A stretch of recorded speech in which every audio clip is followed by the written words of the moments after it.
Hour number 2, Chasing Big Joe, 102.5 The Game here on this Wednesday.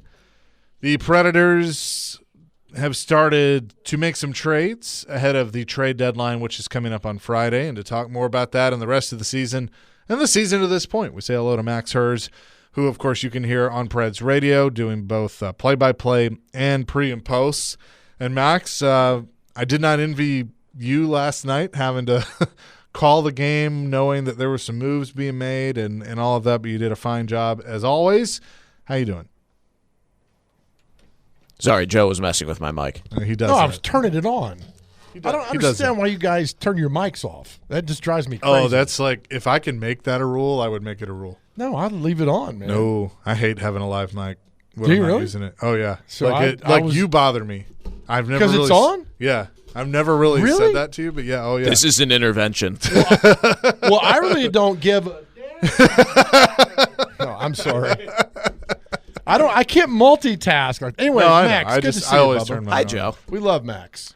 So, I started the show on this because I think there are a lot of fans today that understand what Barry Trotz is doing and the Predators are doing, but like, you've been around Mike McCarron and Cole Smith. These are two great guys and two guys that fit the persona of this team and have been here for several years. So I think it's okay if a fan wants to feel a little down today because of those guys. I mean, we heard Andrew Brunette last night and how down he was about it.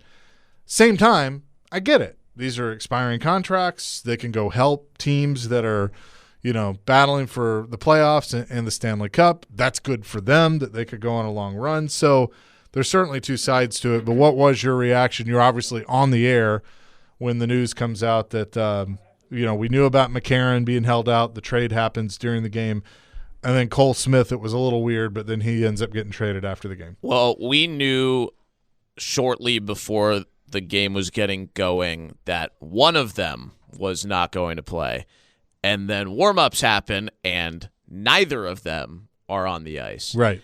And my first thought was, did a team make the smart move of acquiring these guys together? Right. Because that would have been a great play. Yeah. And I thought, to be honest with you, I thought a second-round pick for both of them together would have been a good return. Sure. They got a second-round pick for McCarron and a third-round pick for Smith. So my first thought was a team savvy enough pro scouting wise to go get these guys together and play them together on their fourth line and on their PK. And the two teams that they ended up going to, if they go to the Golden Knights together, they could play with Colton Sissons. Yeah. If they go to the Wild together, they could play with Yakov Trenin. Right. Like, that would have been really smart, and that's not what happened. But that was my first thought. And it was a really tough situation for the Preds. You got to play a player short, and you lose two guys who, they're not your goal scorers, but they do literally everything else. They eat so many minutes. They play big minutes. They start in the D zone. They kill penalties, which has been by far the shining light of the Preds team the last two seasons is the penalty kill. And beyond those things you can quantify, like, these are guys who matter in the room. Yep. McCarron is a vocal leader. Smith has his moments with that as well. They're the fourth and fifth longest tenured players on the team, behind your three franchise guys, Yossi, Forsberg, and Saros. It matters. It all matters. And there are parts of it you can quantify, including the return, which Sure. I think the trade return is very, very strong. But there are parts of it you can't quantify either, which is, man, that is demoralizing, especially for it to happen as a game is beginning. Yeah. No, and I agree with you. And, I mean, I just think it took the wind out of their sails. And they battled. I mean, they had a 2-1 lead at one point. And so, I mean, there certainly was some fight there. But, I mean, the first period wasn't very good. And then, to kind of know that even though Cole's sitting there on the bench, he's not playing, because of the NHL roster rules. It was just a very odd thing. So that said, what is and I know we won't really know the answer to this probably until tomorrow. What does that mean moving forward? Because now you got some spots that have opened up for some young guys. Yeah, well, this is a good part of it. You've gotten draft capital back in the future. You have future assets, and here they come. Come on down. Zach LaRue's already here. Matt Wood's already here. Fedor Svechkov, Reed Schaefer, If a defenseman gets traded, Ryan Ufko. Yeah. You get 15, 20 games So in the NHL the rest of the season. You would go Ufko before Molendyk at this point? Yeah, Molendyk's not ready. Okay. He's also injured right now. Yeah, right. Okay. All right. I like Ufko. I've been, from what He's I've had heard. a great year in the AHL. Sure. I think Molendyk is definitely the bigger prospect. Yep. But I think this is a chance to give Ufko a shot. If that only happens if I think either Perbix or Blankenburg gets traded away. But yeah. If they do, that's an easy call to me. That's a interesting point there. Now, let me ask you this. Tell Preds fans why the team is not waving the white flag. Well, the team is never going to quit. Or the franchise. Well, we saw it 3 years ago in John Hines' last season. They traded away Matthias Ekholm, Mikhail Granlund, Nino Niederreiter. There were injuries at the end of the season. There were not veterans on that team down the stretch, and they still almost made the playoffs with Tomasino and Novak playing big minutes and guys like that playing well because they had good goaltending. So I think even if the Preds sell 2, 3, 4 more players, I think they can still compete for a playoff spot. Like, look at the teams they're chasing. I think they're as good as the Seattle Kraken. I don't think the Kraken are much better than the Preds. I think the Preds are better goaltending than the majority of the teams around them as well. So that's my answer. Do you think so? You hope to keep the O'Reilly and the gang, right? Stamkos and Marshall Show, all those guys. You hope they're still here Friday? I mean, it's not my job to hope anything, but I think if you get fair offers for those guys, you have signaled with the trades yesterday that you're not keeping the team together and that you're going to accept great offers. And that's what I've thought the entire time. It's great that the Preds are playing well. It's great that Barry Trotz has said we are not sold on picking a side in either direction. Right. Because the longer your team fights for it and the closer they get, the more you can say, no, we're not doing anything. And then they can come back with a better offer on the other side. Or there can be a bidding war for someone like Ryan O'Reilly, who I think 25 teams want right now. Well, I was like, Chase said earlier, if they come to the Preds and say, look, we got 2 first-rounders, a third-rounder, and another prospect, I mean, you can't turn that down, right? Yeah, I agree. And to me, that's the case for O'Reilly. If you need a return that is going to set the league on fire, but there could be a 10-team bidding war for Ryan O'Reilly with a full year left next year on his contract at a very reasonable salary for one of the most valuable players in the league and someone who is so good in your middle six for the playoffs and has done it all. The offer you said I think is exactly what I'd want. I'd want 2 firsts. I'd want a 19 to 22-year-old prospect, and I'd want someone kind of in the middle range who can play center for me at least the rest of this season and hopefully longer. I remember a long time ago, before you got here, there was a player named Darcy Hordichuk, right? One of my favorite players of all time. And the Preds had a bunch of trades, and I said, what's it like looking over to a guy that you know well and he's no longer there? He said, you just become numb to all of that. And I'm thinking the Preds players, they still got to go out. Boston doesn't feel sorry for the Predators tomorrow night, right? You got to go out and play hockey. Yeah, Well, and Boston went through it last year. Right. It's interesting for for me now. I've been with the Preds for 4 years. That's why you turn your mic off, Joe, by the way. I don't cough. Okay. Well, I show no weakness on this show. Oh, don't call him weak. Damn. No, I'm not calling him weak. I'm saying I show myself. He's just saying I'm showing weakness. Yeah, I guess. I don't show it. Dr. Crane knows this all too well. All right, go ahead. Sorry. What was the question? About being weak. All right, that's No, you've been here 4 years. Been here 4 years. So you know this happens. Yeah. Oh, yeah. Well, so I announced college sports before this, mostly for Vanderbilt baseball and other Vanderbilt teams. And, I guess now there are kind of trades in college sports, but then there weren't. Right. So this has been something that I've gotten to observe the last 4 years, and it's been interesting to watch as someone who's followed the NHL since I was in elementary school. And, I appreciate everything that I get to witness with the team in a privileged position. And I always take it as a learning opportunity. And these players show each other so much love. And they're so human. They're so normal people.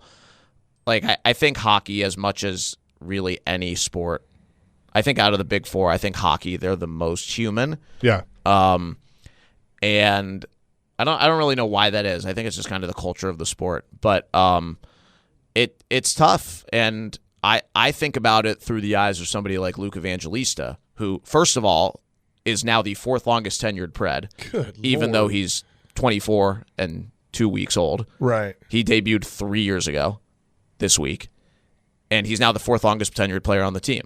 Thinking about all the guys who he has seen come through, all the guys who were his great friends, like his crew of friends, was Tommy Novak, Kiefer Sherwood, Mark Jankowski. All gone. Now he's really great friends with Nick Blankenburg. Blankenburg could get traded this week. Right. You know? And he's a young guy still.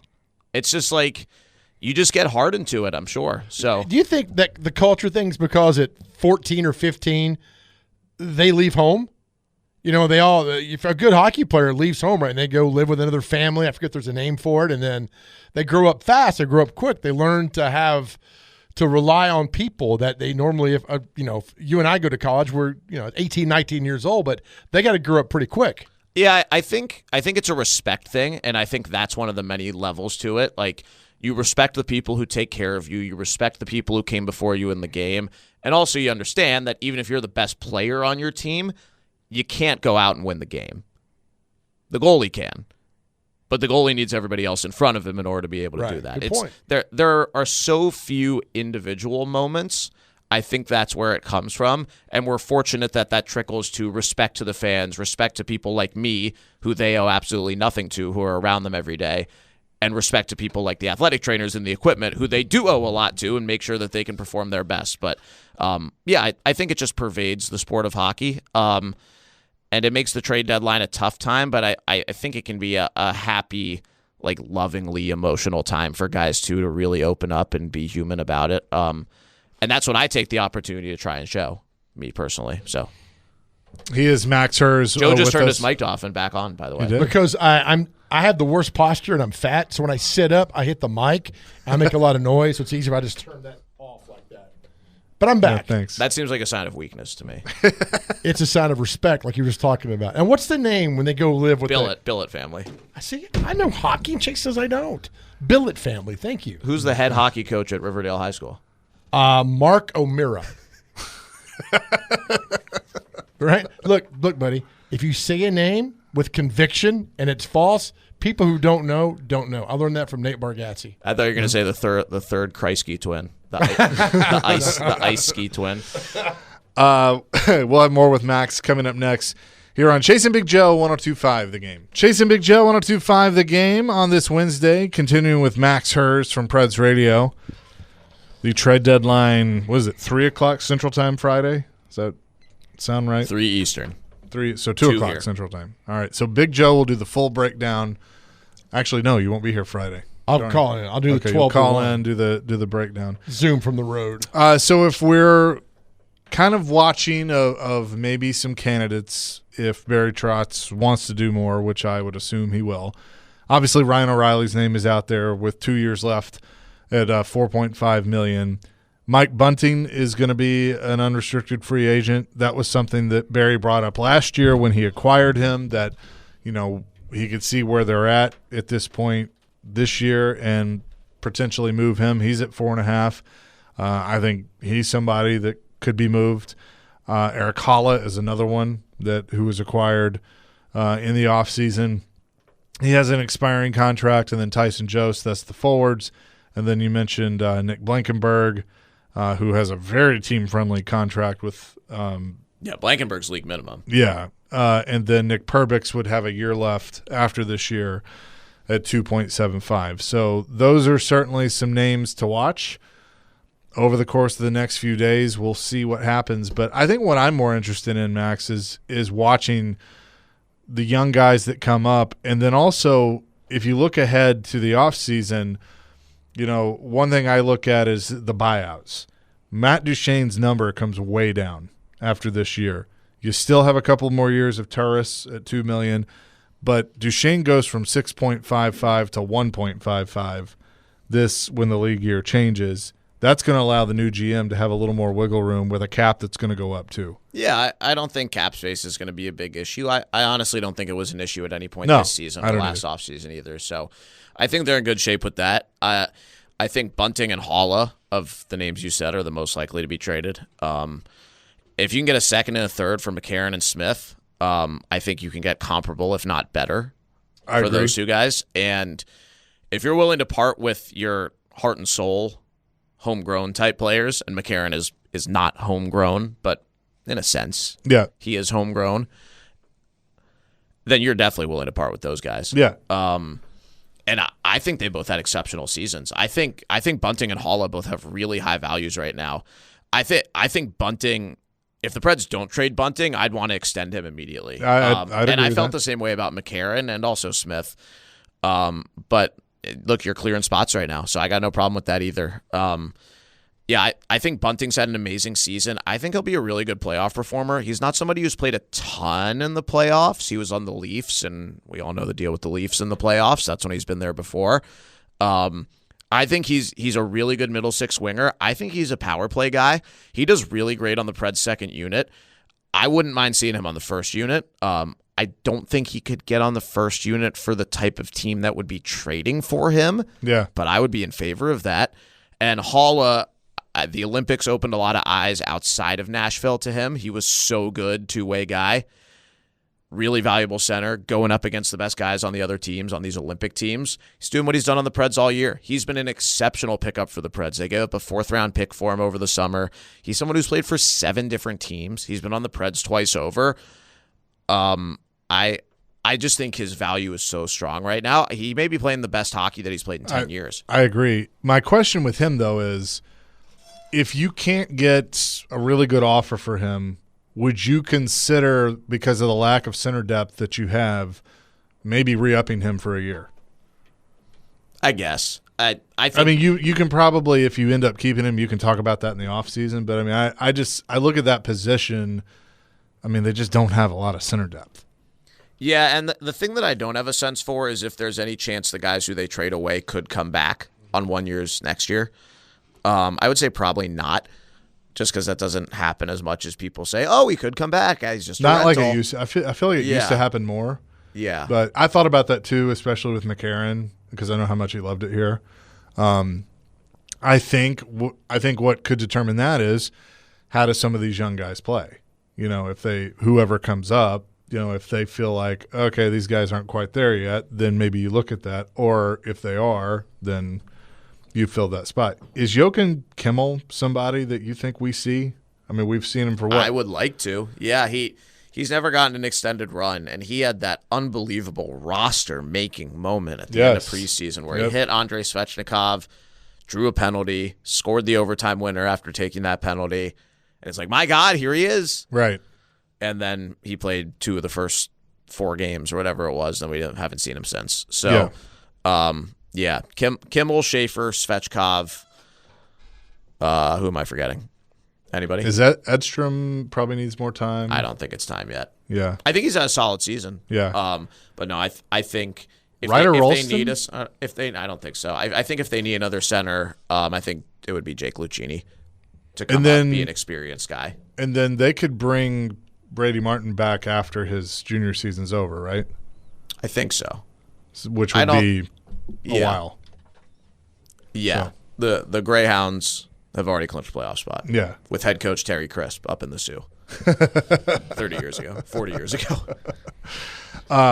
Max Herz is with us here on the program. Hey, Max. How you doing, buddy? Oh, hey. So I thought that was a caller. I forgot you were over there. That's all right. You're the best. Hey, listen, if they don't make any more trades, I mean, you feel this hockey team has just a good shot to make the playoffs than anybody else, right? I mean, if they stand pat as is right now. I don't think that's in play. You think there's more to happen? They sold 2 important people. I think it would be ill-advised to not sell more. Really? After doing what they did. Oh, yeah. So I told Chase earlier, you know, potential used to be the worst word in sports. Now it's rebuilding. If this happens, how do you explain that it's not a rebuild when it is a rebuild? I think it is a rebuild. Yeah, people don't want to hear that. And that's not a good marketing phrase. Nobody wants to hear a rebuild. How do you market this to the fan base beyond rebuilding? They're doing what they should be doing. I mean, he's right. Like I know, but we don't want to hear rebuilding. You got to pick a side at the deadline. If you're going for the cup, you go up. If you're not going for the cup, you go down. So that needs to be the message. Like, we have done this because we're hopes of getting better down the stretch. Listen, here's the deal. I'm not an insider like y'all because I don't care that much, but I love the hockey team. I love the hockey as a fan. I'm the only real, true fan here. You guys are all great insight. I'm the fan. Explain this to me, how this helps me be a fan 2 to 3 years from now. How this helps you be a fan. Yeah, how do I stay invested in this hockey team? I'm trying to think because can I think about it during the break? Yeah. I don't really think about it that way. Well, I have there's a little news. Can I do one more segment? Yeah, absolutely. Okay. You're not going anywhere. There's a little news that is a name Preds fans know. Congratulations to Kiefer Sherwood, who has signed a 5-year extension with the San Jose Sharks. Yeah, I didn't realize he hadn't scored a goal for them until last night. And then that goal got him $30 million. Yeah. Well, good for him. But yeah, he's a good player. A solid guy. That contract, you could say the Preds should have given him a contract 2 summers ago. They definitely weren't going to give him that contract. No, they were not. Preds also still have not played the Sharks this season, so we're going to play them 3 times in the last month of the year. Wow. I didn't even think about that. So, yeah, there you go. We'll have more with Max Herz coming up here in just a few minutes. Chasing Big Joe, presented by the Omni Nashville Hotel on 102.5 The Game. Chasing Big Joe, 102.5 The Game on this Wednesday. Max Herz in studio with us from Preds Radio with the deadline coming up on Friday. Kevin Weeks putting out there that teams showing a lot of interest in Eric Haula that are going to miss on O'Reilly and Trocheck. Take that for what you will. All right, Joe, you were asking Max a question. If they trade Eric Haula and the Preds socials don't put out a tweet that says "holla at your boy," well, that's what we did when he got here. We hollered at our boy. Okay, all right. Well, when he was on the Devils, so they're one of the teams with individual goal songs, which sounds good in theory, but it's not as good as it sounds. But because nobody knows what to cheer. True, it's not like it's the same every time. Yeah. But Haula's was "Holla, get your freak on."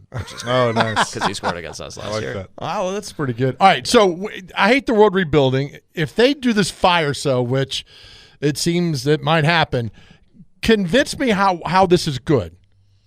I think, especially with the fact that they're going to be hiring a new GM in a sense that the franchise has never done before, even if they take one of the internal candidates, and in my mind, that person would be Scott Nickel, former Preds player who's an assistant GM right now, would be the internal candidate that fits this bill the best. I think they're going to hire someone that is forward-thinking, that is different than what the Preds have had before. Not that they're not forward-thinking right now, but I think it will be a different progression than what the Predators have ever had.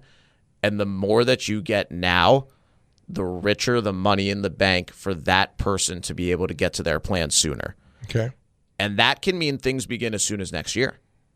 Sure. There's a chance that person comes in, they evaluate some of the valuable prospects the Preds have and say, not interested, trade this guy, let's get a 30-year-old for him. And I think if you can package somebody with the second-round pick in 2028, which is 3 drafts from now, that you got from Michael McCarron last night, and potentially similar picks that you'll get later this week if you make more trades, you can start to get some firepower going. I know they got a point in Dallas Saturday. Had they won that game and then won Monday, would that trade have happened last night? It's a good question. Obviously, I don't know, but I think yes, or later in the week. Okay. But yeah, Dallas, they really should have won that game. I was not impressed with their effort on Monday against the Red Wings. They could have played much better in that game. And then yesterday, the trade before the game, you're finishing the game with 9 forwards. Yeah, that they had no chance to win that game. So, ouch. One thing that people keep bringing up, and I want to ask this in a respectful and delicate way, because we both work for the team in certain aspects. People keep bringing up Barry Trotz is the outgoing GM. And so I don't think it's in a bad way, but it's in a question of, well, why is he the one running the trade deadline? Who else would run the trade deadline? Bill Haslam? Like, I mean, how do they go about that? You know what I'm saying? No, I think it's not me. Actually, that'd be fun. Kyle Dubas gets a call from a number he doesn't have. It's like, hey, this is the new Preds GM. Like, let's. Hey, I tell you what, I'll give you Ryan O'Reilly for give me 4 first-round picks and 2 prospects. It's like the was it the Falcons GM's kid who was like prank calling draft picks or whatever? Yeah. Defensive coordinator. Oh yeah, it was a coach's kid. Yeah. Okay, yeah. That would basically be what I was doing. I think the way that Bill Haslam articulated it when they announced Barry Trotz's planned retirement put me at ease about it. That me too. Normally, this is a situation where you would have that concern. But knowing Barry Trotz, this is the type of delicate human situation where he thrives because he takes care of his own. Yep. And he is both respectful and realistic of that. And I think those moves last night showed it. Like, I agree. Even though we got a game going on, the coach in Barry Trotz, like, he took Andrew Brunette's cards away from him while they were coming out for a game in a pivotal week. Yep. But he got very good value with the GM hat on for 2 rental player trades. Yep. He did what was best for the future of the franchise. Yeah, and it was and the players and those 2 players. I mean, he took care of those guys too. You know, I think you put McCarron. I think the Wild could easily be in the Cup final. Well, year. when did Mike McCarron start to get everybody's attention? When John Hines was his head coach. So he's going to go to a situation that he's familiar with. Vegas is a buzzsaw that could use more players like Cole Smith. Colton Sissons is there. So I think he took care of those guys from that sense, and he's going to, I think, continue to do the same with whatever moves he makes before Friday. But yeah, those are 2 teams that players would want to go to. Yeah. So I think that point's well taken. The other thing that really drove this home for me with the Barry Trotz part of it is Elliot Friedman on his podcast basically said the exact same thing I just said. Right. That, and like, this is, like, we love Elliot. Like, we hear him on the radio here. We know he's a nice guy, but he's a critic. Like, it's his job to be a critic of GMs and decision-making and coaches and players and the entire NHL. And he is the lead voice of the NHL in all of those things. And for him to say, Barry Trotz is the guy who I trust to do this fairly and smartly. And look, we saw David Poile do it too 3 years ago. Mm-hmm. He unselfishly put the Preds' future in a better place, even though it was his last kick at the can to get his name on the Stanley Cup. Right. Yeah. And look, I think the moves that they made, and Barry Trotz had some influence in that too, because he had already come back as an advisor and they worked very well together. But I think that what people need to realize is Barry Trotz loves this franchise. This is the franchise that took a chance on him as a young head coach, took a chance on him again as a general manager, and he's going to leave it, better than he found it. I mean, that's how he wants to look at it. And we can sit here and, there were people earlier that were texting in of like, well, why? I mean, it'll be forever before we see that draft pick if it's 2028. I look at it as currency. The odds of the Preds using that pick are 30%. Right. They're going to use it as currency. Look at the Jeannot trade. They used, I think, 2 of the 5. Yeah. They ended up trading other ones, and some of them they just moved up 3 spots. Right. So it's currency. They can use it to get better now. And I thought what you said about, if the incoming GM comes in and looks and goes, all right, well, I can turn this into that. And what this if the into incoming that? GM doesn't like Tanner Molendyk as a prospect? Yeah. You can get a good return for someone like that. Sure. Like, you could trade Molendyk in a 2028 second for someone who could be your second or third center next year. It's apples and oranges, but look at what Mike Borgonzi with the Titans has done with some players that were just drafted 2 years ago that he's trading them off. It's because he doesn't think they fit what he's trying to do. The cleaner slate you can give an incoming person, the better. 100%. So the rest of the week, we'll see. Ryan O'Reilly, I think we'll find out more tomorrow, is what I understand from what Andrew Brunette said last night and the statement. But He's About his injury, not about his trade. injury. Yeah, that's what I mean. So hopefully he's okay and can. Yeah, the team did put out a statement. O'Reilly was able to come back with the Preds as a normal civilian. It was just because the injury was so late in the game that there wasn't a formal up. But he is okay. Did you carry his bags for him like a good boy? I always offer. Okay, good. But I can't carry Hal's and his. Yeah, right. Yeah, Sorry, Mr. Gills. I can't carry Mr. Gills. Can I ask a question? And Last Mr. night? Uncle Factors, yes. Was the two guys who got traded on the flight back? McCarron was. Smith went straight to where the Knights are playing tonight, which I believe is Detroit. Wow. Since we were closer to there. Yeah. McCarron will not play for the Wild until Friday. They played last night. They don't play again until Friday, and they play in Las Vegas against Cole Smith and the Golden Knights. I'm glad you asked that because I always wondered how that worked. Yeah. Like, Right. Do they just go, like, put them on a Southwest flight and like, get them out of here? No, that's the Titans. They do that when they bring Well, I mean, in. they will be on commercial flights. Like, Yeah. No, it's fine. Yeah. Was the body language odd from McCarron? I mean, with everybody. I mean, No, what it do you got to say was to him? loving. Yeah, it was loving. The only other time I've experienced that was when Tanner Jeannot got traded 3 years ago, and that was also right before a game. Yeah. And it's super emotional. And that's what I was saying during the first segment when I was on with you guys. It's about like everything that I get to be a part of. I don't take for granted, and I observe and I learn from it, and I'm honored to be there. And the fact that the players like know who I am, even like they don't owe me anything. Like it's very nice that I'm able to have personal relationships with them, and I don't take it for granted. So yeah, and the players love each other. Like they're not robots. Yeah, they're human. Yeah, it's such a raw human game because you're going to war out there. I mean, you don't know, the slap shot's coming. You're not sure who's going to block it, and you're happier if it's you blocking it. Like that's why the hockey guys get so close. Yeah, especially if you've won together.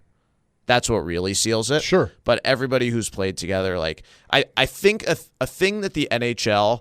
This is just a thought I've had. This has nothing to do with the Preds or the trade deadline. The NHL needs to do a better job of letting fans see that the players are all friends. Because on the ice, nobody's friends. Like in baseball, like when somebody gets to first base, they pat the first baseman on the butt. First baseman pats them on the butt. They tap the catcher with their bat when they get up. In the NBA, the players are holding hands the entire game. Like you can tell those guys are all friends. Sure. They're sitting together like post game. They literally just stand there and talk for an hour on the court, which is awesome. And then the NFL, you see it after a game too. Jersey swaps. Yeah, jersey swaps. Yeah, like hockey, we don't get to see those human moments, Right. Except for like all-star games, which do a better job of that. Like they don't have helmets on, like things like that. Like almost every player in the league is friends with each other. And that's what makes those moments, I think, more positive emotionally in my eyes. he is Max Herz. You can hear him tomorrow. He'll have pregame coverage for you starting at 6 o'clock, and then also on most road games is on the call with Hal Gill. Max, good job. Appreciate it. Thank you. I am up in Ryan Porth's offline fantasy baseball draft. Oh, nice. Okay, we'll go make a good pick. Oh, Take can calls. you come back from this segment and tell us all about that? We'd love that. I mean, I would. Dr. Crane would.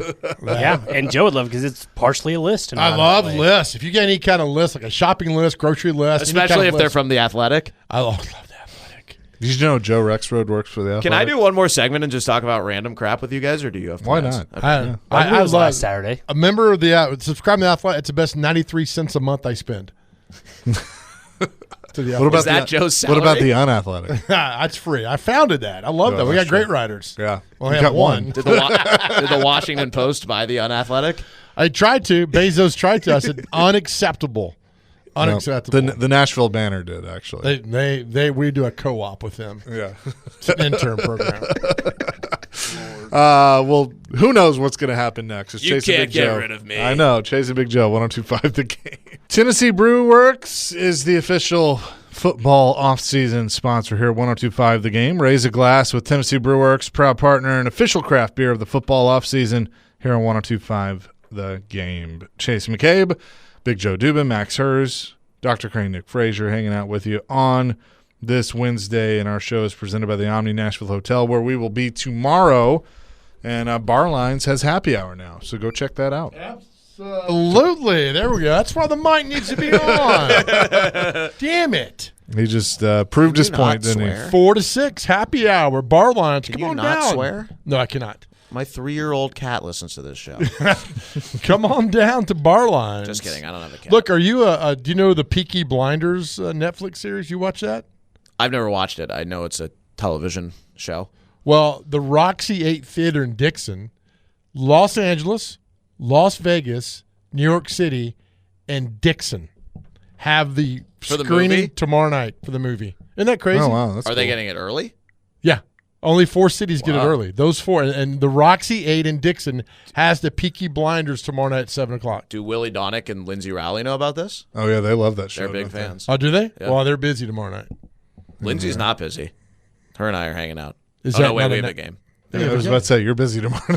Yeah. So go see Peaky Blinders at the Roxy 8 tomorrow night. It's a beautiful theater. We have a partnership with them here at 102.5 The Game. We love Belinda and the gang at the Roxy. So tomorrow night, Dr. Crane will take you out there and wait in the parking lot and pick you up. That's so nice of him. That's what he does. I charge, by the way. So Yeah. it's not a free ride. It's not free, pal. He charges. Roxy 8 Theater tomorrow night. Peaky You know, Blinders. you could combine things. You could, like, while you're waiting, you can make pizzas and sell pizzas and then, pick people up. That's man, actually not a bad idea. This Dr. Crane character, who everybody hears so much about on the show, I don't even know if he's a real person, but he keeps telling me about these meatball subs. He's been telling me for like 3 years. He's never made me one. You're never here. Like I'm here right now.